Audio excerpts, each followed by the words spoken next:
putting it. All right. Yeah. Shall we go ahead then? Yes. Cool. So welcome to the Tesla pod, Arjun and Bhavani, right? So we are in a self-driving car now, and then you're making browser self-driving, right? So that's pretty interesting, right? So would love to hear more about Retriever, what you guys are doing, and then would love to dive in.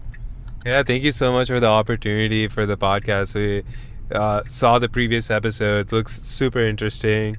And we even ourselves had like a video published where we were Claude code and driving, right. like Claude coding, but it's like our first ever tagline with Retriever AI was "Make your browser self-driving." Now, so that's when we had a browser extension. Now we have an embeddable web agent. So now we are way past just browser agents, right? Yeah. Now it's we're more positioned as a website sell-side agent, like inside a website, like an agent that sells whatever you have to users, agents visiting, just makes it much more usable. Like you have people who can't figure it out. But yeah, that's a little diving into the product, getting ahead of ourselves. But yeah, I'm Arjun. Yeah. I'm Bhavani. So Bhavani, right now you're the CTO, right? Yeah. And now the wheel is like turning on its own, right? So and your specialty is basically where you're differentiating from standard agents towards you're mainly driving towards DOM, right? Yeah. So what is this differentiation? What does this unlock? Yeah. So before diving into DOM, what does a browser agent do, right? The browser agent should understand the environment of websites and need to take the actions. Just like your self-driving car, need to understand the roads and take an action of you should go straight, left, right. Yeah. The same way, any browser agent understand the website, what to click, what to type, what to do to achieve a user task. Now there are different approaches of doing it. The approach that we are taking is DOM based, which means understanding the web pages, what is the semantic relationship between different elements. Okay, first you need to click on this section to unlock the subsections inside it, or to go to the next step. Just like how you should first make a left, and that's how you will get on to the next step of your journey. And there's another approach called QA agents or computer use agents, which take screenshots of the page and try to identify, I need to click this pixel coordinate, I need to click at 100, 120. And from what I read, these vision-based agents are the ones that's mostly there, right? And that's how you mainly differentiate, right? So the problem with the vision-based agents are, number one, the LLM architecture is predicting the next token of what should be what is the highest probability of the next token that fits well for the given task, right? The vision-based approach do not unlock these capabilities of semantic understanding in the LLM architecture. And also taking screenshots, the encoding of the screenshots is also inherently very expensive currently compared to text-based encoding. And it's also extremely slow. For example, you want to subscribe to an email on a newsletter on a website. You need to scroll down 10 times or take 10 screenshots to come back to subscription part. Whereas in DOM-based approach, you can represent the whole page in a concise and compactful way for LLMs in one go itself. So a combination of things of inefficiency in the representation, and also vision-based approach is not very good at structured data extraction. Right. Yeah, so when you're trying to represent a lot of numbers and a lot of data and trying to answer on top of it, the current LLM architectures hallucinate from picking those numbers precisely from this vision-based. So these are all the gaps that we are trying to solve by taking the other direction of purely text-based, a graph representation of the pages. So you don't use vision at all, or is it a combination that you take up? Yeah, we don't use vision at all, and that's because we started off a series of hackathon projects where it's we were trying to get an LLM to scrape a LinkedIn profile, right? And we were it should be straightforward. Just take a screenshot, ask it hey, get all these persons information. Pretty straightforward job, but then it was just hallucinating every other line. And from that very beginning, we realized, hey, these are language models. They're still not good at doing that conversion from vision to text, and using the screenshots very efficiently. So we never went with this vision-based approach. We have so many friends in the web agent space. Everybody's saying the same thing. It's like, you shouldn't use screenshots. It just confuses the model. They're all switching over to a DOM-based. Yeah, there's a realization they are coming to terms these days. But right from like day one, we realized that that's not the right approach with this architecture. So yeah, we take the full DOM approach of representing the pages in the text-based graph for LLMs that yields the high success rate as well as extremely fast. Right. So diving into a bit of the story behind this, right? So you both were at Google before, right? And Bhavani, I think you've been at Adobe as well, right? So what made you, I mean, like, being at these, like, big tech, right? And then they are, I mean, Google itself, they are building quite a lot of things around web agents, right? I mean, now Google is trying to make Chrome kind of like, self-driving, right? So how do you, like, what made the decision for both of y'all, okay, now it is time for us to step out and then really start building, because there is a clear gap? Yeah, so the backstory was me and Bhavani met at Google. We were doing a lot of hackathons, like around the Bay Area, like all of these companies you would know. Like there was a viral tweet that was like, 2 years ago, everybody was trying to set up these vector databases and like setting up, like trying to fit everything within a ChatGPT's 8K context window at the time. And it was like, oh yeah, we did that exact thing. We did a hackathon where it was like, Tab was our first hackathon project of trying to create like an agent of like all the tabs that you had opened on a browser, so you can talk to the browser. Right. So but like we did a couple of these, and the one that we felt had the most legs was like my roommate had a team in India to like basically collect for every municipality in California its audit files, and they had someone manually type and click in a browser to get this information.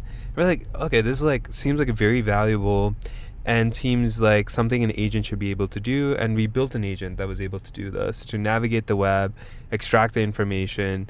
And after that, that's when we realized, hey, I think like let's explore this further. And this is kind of different than what Google and the big labs are trying to do, of building like a consumer first agent that's like helps you order DoorDash or does your groceries. So we felt it was differentiated in that way. Still, after like publishing it, we grew to 30K users, 4 million workflows. Like the predominant use cases are like job applications, are like LinkedIn outbound, social media outbound. But like so if I'm looking for a job, I could straight away hand that task over to Retriever, and then it would apply on behalf of me. Yeah, just give it a resume and be like, hey, apply to all the jobs on this page. Right. And the beauty of our approach was it could open the tabs in the background and like process them in parallel. And but we saw that this is a nice feature in a platform, not like something users will like pay as a subscription. You kind of expect this if you have a Cloud Code subscription or Codex. So then we're like, I think the value we provide is much more if we sell to the website directly, an agent that can convert those users that can't figure out your website, right, and making your website consumable for AI as well. So that's what we pivoted this year to, launching this embeddable web agent. And Rover, right? Yeah, Rover. Yeah, exactly. Right. So it's like you add this one line of code on your website, and you have a agent bar on your website that can type, click on your live site and take action. So this comes back to our approach of not using any screenshots. We do everything with HTML interaction, and it kind of like I had to repeat it every time in the pitch. It's like it's actually typing and clicking. It's like it's literally a DOM engine inside your website that can take actions, because everyone else is used to chatbots that they tell you, click this link if you want to see the pricing, or like, hey, this is how you can raise a ticket. They don't do actions in and of themselves, right? And we changed that paradigm with this new agent inside your site that can do the thing for you. You can kick it off, switch tabs, come back, and whatever you wanted is done. It's like seamless. The website owner is happy because like the users got what they wanted, got the value that they're deriving from the site. Yeah. Right. So we inverted the paradigm. Yeah. Right. And how would so basically what you're telling is, right, this allows any application, right, to have a complete fully fledged self-serve agent, right? Yeah. That instead of like, you know, you having to just interact on a text-based basis, right, it gets the task done for you, right? But my question here is, right, so then how are you understanding what the application is all about, right? So then do you do some kind of, I mean, is it purely based on documentation you understand and take the actions, or what's the approach that you take? Yeah, there are multiple layers to it. So the number one kind of customers right now that are onboarded to Rover is small, medium businesses, Right. that are not very technical to know what is an AI agent, how to build an AI agent. All they have to do is just add one line of code on their website. That's it. In 1 second they go live. No need of any giving us any documentation, no need of giving us any material. Because our agent is trained on like nearly 4 million workflows across 30,000 users of Retriever ecosystem, the agent is capable of like navigating most of the websites, either old website from your WordPress to like your modern Wix website, your modern like Shopify store, whatever it is. So the agent works straight off the bat with a extreme high accuracy, right? Now there's second layer of like, now go to like B2B complex SaaS websites. A lot of it is like, besides UI, there is also like a need for domain knowledge and the business knowledge needed. So for those kind of users, we provide an additional offering of like builds like these domain knowledge of your business, where the agent like understands the relevant documents and everything on the fly, and uses it to put that knowledge together, bake into its actions to complete the workflow. Yeah. Do you have any more thing to add? Yeah, just one of the selling points of our approach is all of these other chatbots. You have to maintain a separate knowledge base of documentation, and you'll always have like issues of stale knowledge. Whereas our approach reads the live website that is being served to the user, so it will always be live. This is information. There's no maintenance.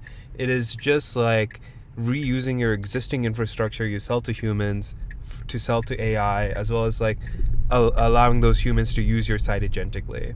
So that is a huge beauty of our approach that like people resonate with. Yeah, there's this Brett Taylor, obviously Brett Taylor is a lot of companies, but now Sierra statement on like, maybe it's easy to like plant sapling, like do some plants once, but the hardest part is like watering them, maintaining them to create this beautiful garden.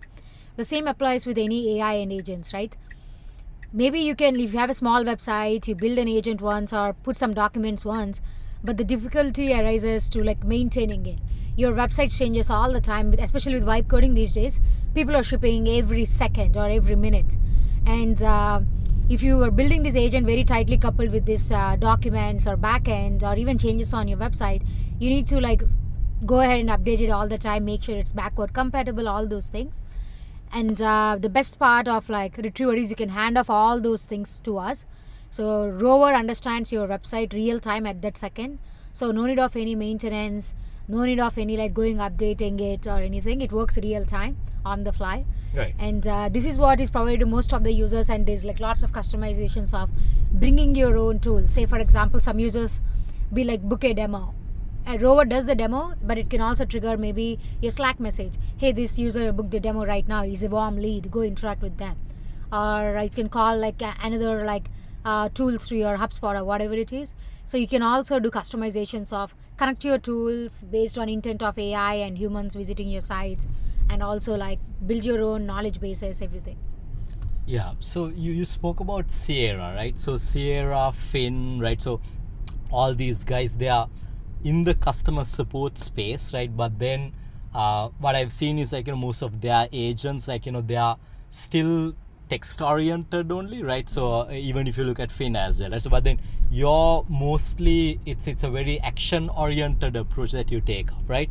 But where is the value coming from? And if your customer is a small business, right? So Now sometimes like the visitors who are coming to these small business websites, they simply want to like get the information, right, and then probably like I don't know, like place an inquiry and then straight away like leave, right? But by Rover providing actions within the website, right, where is the value coming in to the users of like the small business websites? This landscape I would split into like a 2x2 matrix. One axis is autonomous level, like how much autonomous taking actions versus read and stuff, and the other axis is configuration or complexity, let's say the technical complexity of the product. Now if you look at like Sierras and Fins, they're almost like consulting companies of like they take weeks and weeks of you onboarding, integrating all of your docs, APIs. So the complexity of like onboarding onto the platform is pretty on the higher side, and that eliminates straight up like a lot of SMBs to like adopt their platforms. That's the reason they go after big enterprises mostly. And the scale is like autonomous thing, right? The Sierra and Fin and stuff are able to provide some sort of autonomousity or autonomous actions of like creating this Jira ticket or Zendesk ticket, whatever it is, through like API calls, the tools connected, all of it. But again, it needs a really high technical configuration needed. Where does Rover fits in is the complexity is really low for you to get onboarded, and the autonomous is like extremely high. Yeah, I think to add on, the Sierra Intercom and Decagon, what they're doing is solving for the customer support spend, right? What we're trying to do is the customer success spend, where it's like making your product self-serve. The user finds the aha moment of what the value from your product is, and so they discover the value and they retain, they engage, they find activation much faster. So we're not focused on like handling support tickets or this kind of integrations that they all are like going after. It's so competitive. They're all doing really well that day. They're doing fantastic. They're raising tons of money, and we've just unlocked this new market, right? That is based on this browser agent technology, figuring it out how to sell, embed it and distribute it to websites. So we see these both coexisting. Like Arjun mentioned, there is customer support, there is need for customer success of onboarding these users, showing them the demos that work real time. So your product coach marks or your Loom videos get outdated. Right. All like once Rover is live on a website, your sales team can be like simply show this user a demo of running a workflow, or like setting up a platform, and Rover gives like a guided walkthrough as well as actually clicking, typing, doing everything in the demo real time on your interface rather than some like static UI that keeps changing. So we see these coexisting, but at the same time the complexity, the autonomous level is like some of the differentiators. Right. So here's an interesting question, right? So now more and more the internet, right, is actually being browsed by agents themselves, right? So you're currently helping the users or humans, right, that are browsing the web, right? So how do you as the agent traffic really keeps on increasing, right, and more agents start to explore, right, where would Rover come into play, right? Would you see yourself helping agents as well? Yeah, so what is really resonating with our users, so like for recap, we launched 2 months ago, got number 3 on Product Hunt, already live on 2,000 plus websites, and what we're seeing the users or the website owners really love is that we launched a capability where from ChatGPT, your users are researching your product, they can directly book a meeting from ChatGPT. And you're like, wait, what? Like ChatGPT only like visits sites, it like maybe links to your product. How's it taking actions? Right. So we launched a A2W, agent to web protocol. We're just adding our script tag. We leave instructions for any visiting AI. It's like, hey, just visit this URL with the prompt encoded and we'll take care of the action. Like book a meeting with these details. And you don't need to worry about like, is this agent like what does it want, what is it here for? I'm just getting like a bunch of traffic and I don't know why, right? Like that's a whole mushrooming of this GEO space, and we're taking it to the next level of getting AI that is visiting your site to take actions on your site. And this way you actually capture what is the intent of these agents that are visiting your site, and you offer something, right? You're like, hey, this is a free agent on our site. You can just hit it. It already knows all our actions, APIs, and it will it will do this for free for you, right? So so the visiting agent, it will be much more cost effective for them to leverage this agent on your site. And for the publisher, the website owner, you get intent data, you get to control the access of so you can be like, I'm not getting spammed, I'm not getting like scraped, all of these things. So yes, we see the web users as two kinds. There will be humans still, but there will be also a lot more like AI on behalf of humans doing the work. So with Rover, we serve both of them. We do the actions end to end for AI coming to your website as well as users through like technology and protocols Arjun mentioned. Now we do, to your questions of like, even Cloud Code or Codex, they can launch browser, do stuff, right? So there's two sides of ecosystem here. There's demand side and there's the supply side. See, all these agent traffic is the demand side. They're coming with demand from the user to do a task, build an app, whatever it is. Now the website is the supply side. How does website effectively respond to them? As well as learn from this so they can improve their product to make them better to serve this kind of demand, right? And our infrastructure sits on the supply side, sits with these websites to understand these intent well, do the better actions, do successfully, and also like in a cheaper way. We run with websites. And also not all websites want to give access to all of their products for free to all agents. We sit at this intersection of like, we are like a gateway providing access to this AI, identifying the AI, providing access as well as doing all the things needed to the AI. So we take care of all of this infrastructure for the supply side and surface this data so websites can improve their product and surface right information to more and more AI visiting their product. Right.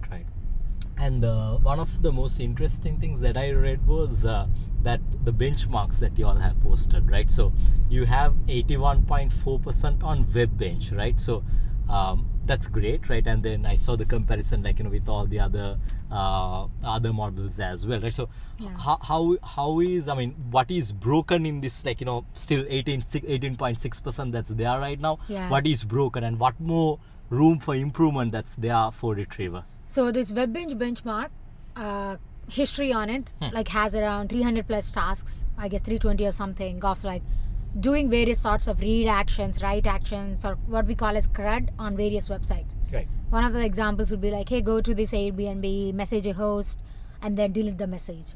All these things. So if you look at the 18% or 19% of the failure rate, around 10 to 15% is what we call as like infrastructure failure. What does it mean?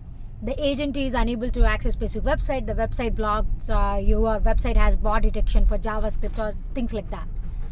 And why do they do that? Because the majority of websites don't want AI agent traffic because they cannot monetize that. That's the reason. And the rest 4-5% is the agent, the capabilities of agent to like recover, try different things, or figure out what is the best path to go ahead. Now, with our current approach of having an agent inside the website, the infrastructure problems are fully solved. This 10-15% is because you're living in the website, making work for the website, so you won't have the limitations of bot blocking or removing access for this rover agent. So what are the other things that we always continuously push for is the rest 4-5% problems with the agent. How to effectively represent various elements, pages, trajectories, learn from the failures and success. So the agent picks the shortest path, best path, and self-heals to complete the task. So the problem of, we chose a different problem domain in a way than like the big labs of doing a vision agent, right? So it looks like on the output side, hey, it's an agent that can type, click, navigate the web. On the input side, it's like completely different problem scape, right? Like what we're trying to do is solve for the long tail of HTML interactions on the web. There's anybody building a website knows there's so many different like edge cases, and like there could be legacy websites. There could be like, for some reason, a type and click on LinkedIn could lead to double text instead of like just one like regular text. So it's like solving for these edge cases and handling them across the gamut of workflows. Whereas for the vision-based approaches that the big labs take, the problem is, how do I train a bigger and bigger model that can handle more and more different kinds of workflows? And it's like a model problem. So it's like different expertise you need to solve these two things. And yeah, where we see long term of our agent is that like we can solve more of these edge cases, and by partnering with websites, we no longer have a adversarial kind of thing baked into the business model itself, right? It's like our top use case with the browser extension was LinkedIn automation. That's a whole like mushroom of like a space, and it's kind of adversarial. LinkedIn doesn't want you to do that, right? And we are like trying to get past LinkedIn. So it's like, but now we're providing value to the website, and it can go much higher. Yeah. So double clicking onto this LinkedIn automations, right? So I think that's a pretty interesting space, right? Because there's like a ton of products that's there, right? Yeah. And I mean, some of them they work, some of them they partially work, right? Some of them they get your LinkedIn blocked straight away, right? So I think we've all been there. We've all been there, right? So now, what is now? Are you able to bypass LinkedIn, right? Or because I mean, LinkedIn does not. They do not actually allow automation. Yeah, that's one of their policies, right? Maybe but we should how say do no you? Comments. No, we do have comment. We are very safe LinkedIn automation. Right. When I said I got my LinkedIn account, it was not blocked. It was just I had to email them. It was like I just opened like 30 LinkedIn profile tabs in the same browser. Like I had manually just like kept command clicking. And like I was like, oh my god, my account like. So it's like, you don't even need an agent to like get yourself like flagged as suspicious. Yeah. But so what we're doing though is doing it responsibly and safely in your own browser on user's own device. Yeah. So most of the reason that these other LinkedIn automation solutions get blocked is they're like, you give them your cookies or literally your username, password, and they run a cloud browser. And then LinkedIn is detecting, hey, this is like not your usual IP address, and then it gets blocked. This is the like number one way all of this happens. Right. By us keeping it in your browser, in your own regular device, it doesn't get flagged at all. And we only open 5 to 10 tabs at a time. So even that LinkedIn is not like okay with. So it's like, imagine I send 100 LinkedIn connections in a background window. It's just the agent is cycling through them 5 at a time, and it's like doing it, and it's like completely fine with LinkedIn. Yeah, and also the traditional CDP style or playwright puppeteer style, like using like ports for automation. We don't do all of those things. So you might see in the other Chrome extensions, console logs, they'll have this banner called like someone's debugging your browser. And then a lot of websites just stop working. That's literally how every other browser agent is working. You Claude for Chrome, Codex for Chrome, Manus, all of them are doing it this way. And it's actually leads to a lot of vulnerabilities on your device because it leaves ports open. It's like allows for untrusted execution. And we're doing it safely and in a way that doesn't like, it's less flaky. Yeah. Right. So I think we spoke quite a bit on the product front, right? So then diving into your co-founder life, right? Yeah. Out of both of you, who's the optimist and who's the realist? Yeah, I would say Arjun is the most optimist because we both are extremely technical, but he believes in a lot of like some really cool technical features working out. Like we launch features, new stuff all the time. He's definitely more optimist of like, oh, people will adopt them. Like, why not? It's pretty straightforward. I'm a bit more realist on the side of like, one thing we learned in this AI world, anything that's even remotely complex, people will not use it. It's literally need to be baked inside the products like a magic tool. All they have to just talk, and whatever optimizations, features, everything that you're doing should work under the hood, and not that people have to discover that feature and click it. So that's one thing we definitely learned over time. I mean, that kind of in a way is what we're doing, like providing to the websites of like just giving it over like a command bar for your user to talk to your product, and they don't need to figure out like the sequence of steps to like make it work and make it magical, right? Yeah. Exactly. And users don't have to figure out, oh, what new features you launched, I need to learn them. They just need to come up with what they want to do, and Rover on the website maximizes which feature is best to solve that, and like does that thing end to end for user. I think this is the future. No one is like willing to put in an effort to see, learn. Like we speak to a lot of our research friends, apart from only software development. A lot of people running like RL training, like day in and day out. They are like, laptops are gonna die. I don't need my laptop. I speak to my AI and like I want my AI to send like a mobile notification or talk to me off like when the run is complete or when changes are like done. I don't even want to look at the changes being made by the AI. So yeah. Right. So diving into hot takes, right? What's the hottest take in AI agent space right now, right? What's that like? What's the thing that every founder in this space is like kind of too polite to say?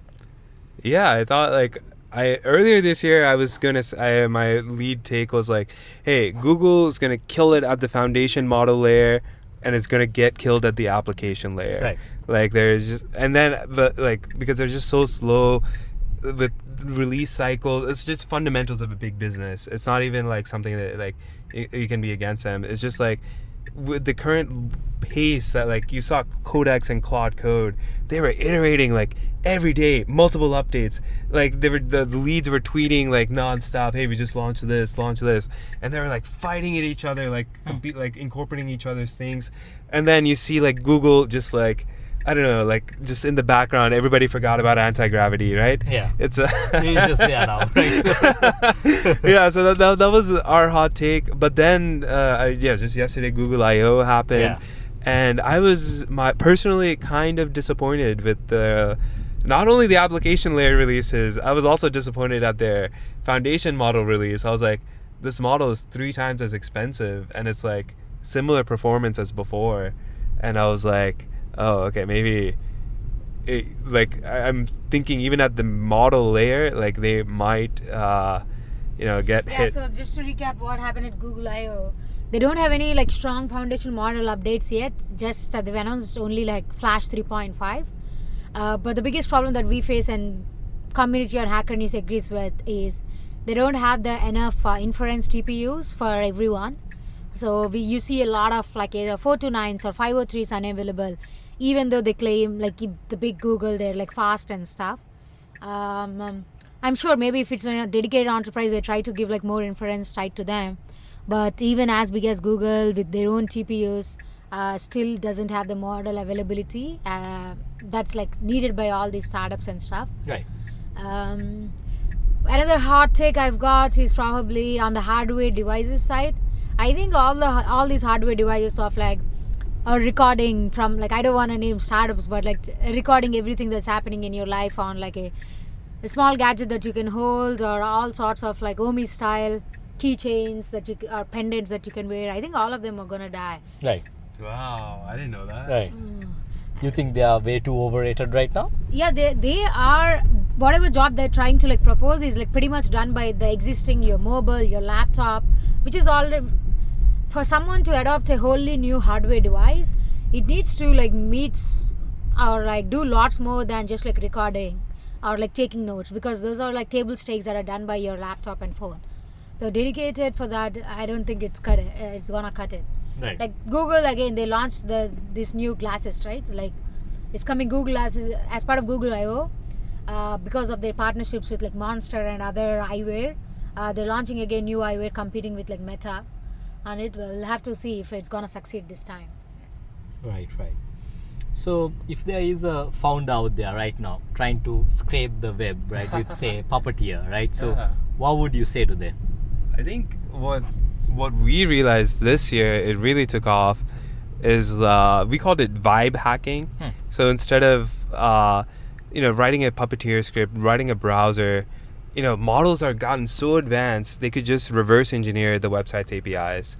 And we had this problem because like customer like had a custom deal that we wanted to help them with, and we were getting our browser agent to actually type and click and like get all this data, and then like we did it for like a couple of pages and we're like, fuck this, like let's just get Cloud Code to write a script. Right. And so then that we realized we re-engineered our own harness to like reverse engineer the website's APIs in your own browser and write code to just hit it at scale.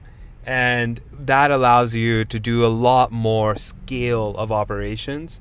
And I think that everybody's going in that direction now. So Yeah, so one thing that we and also the world of agents we see going ahead is like balancing this like tool calling of these GUI interactions, like clicking, typing, all those granular GUI things still needed because not all websites have APIs to do stuff. Plus, whenever there is a possibility of APIs and stuff, to do it something faster and cheaper, like writing code snippets to balance it. So we see the research heading and ourselves, product both, heading in a direction of like, how can you have an agent harness that balances this GUI tool calling as well as like writing code to achieve like higher success rate as well as like the shortest path, quicker things like to do things. Yeah, and it's like complex because a lot of foundation models are trained on like tool calling. They have affinity to like pick these GUI tools. Maybe if not needed, or even if they're like is a longer path and stuff. Sometimes code can be the optimized path. So yeah, the balance of both of this is where we see heading. Right. So we touched base a little bit before, right, on this agentic web, right? It's a phrase that's really keep coming up more and more, right? So where do you see like the internet being in 2030? So that's Very loaded insane. question, yeah. I didn't expect Claude Code and Codex to be the killer super app like last year, right? I would have thought one of the many OpenAI offering, they had so many things in the pipeline. I thought one of them would stick instead of Codex. But yeah, I think where the web is going in 2030 is judging from the users, like what do they want, right?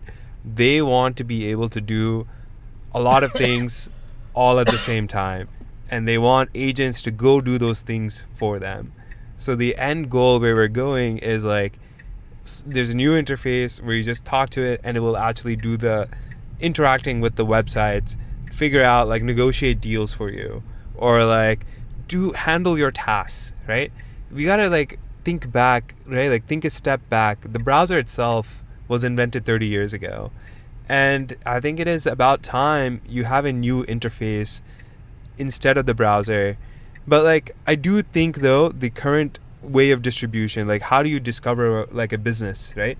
You discover them via the URL, and their online presence is still dictated by that URL, and models are amazing at like encoding stuff into URLs and like going to that URL. Like there's like a really hacky way to do a lot of tasks. It's just to like put in query parameters and stuff it in. So I think websites and URLs will still be there. I think there'll be a different interface where you can parallelize, get more done from the web, get more actions, research, all of this. Yeah. Right. Yeah, I agree. Like probably AI traffic will be like at least like 80% on the web, and 20% will still be some humans using it. And as Arjun mentioned, maybe let's call it as like intelligent web. There's definitely lots more new kinds of GUI that's more intelligent, powered by Rover or powered by themselves, that will serve these AIs better. But the browser, like I think the browser is gonna be there, the web is gonna be there, websites is gonna be there. Yeah.